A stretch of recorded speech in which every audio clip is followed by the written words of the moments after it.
So eto na nga mga kaibigan, magsisimula na ang bakbakang Terence Crawford at Israel Madrimov. Parehas po undefeated ang dalawang boksingero na ito.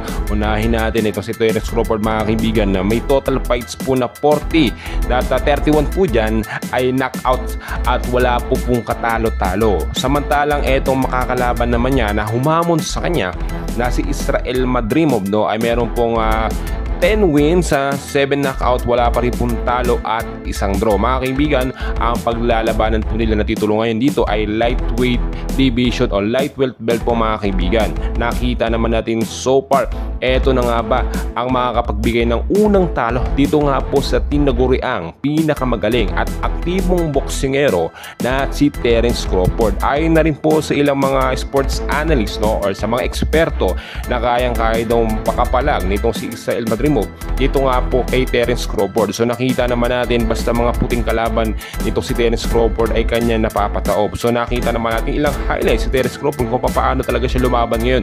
Dumaan po kasi sa napakatinding pag-eensayo at training etong si Terence Crawford na alam naman natin talagang sobrang lakas. Kung ikukumpara nyo sa edad nga po itong si Terence Crawford nasa 36 na po yan at medyo bata yung kanyang makakalaban, hindi po yan magmamatter po dyan yung experience at training na kanyang ginawa. So kung titignan nyo, mainit na mainit talaga at itong si Terence Crawford nakita naman natin hindi yan magpipigil sa magiging laban nila nitong si Israel Madrimov. Ang gusto kasi ng kampo ni Israel mga kaibigan ay talunin talaga etong si Terence Crawford at ipahiya yung kampo niya dahil tinaguro ang undefeated dito and asot daw nasa record bilang isang pinakamagaling na boksingero sa buong bansa mga kaibigan sa Amerika. So kung titignan nyo, sa tingin ko ito ay aabot po hanggang sa round 10 dahil nga po parehas kondisyon ang dalawang boksingero. Marami tayong nakikita dito na posibleng ikapanalo ito nga pong si Israel Madrimov dahil sa kanyang training na ginagawa and ayon sa ilang mga coaches nakita nila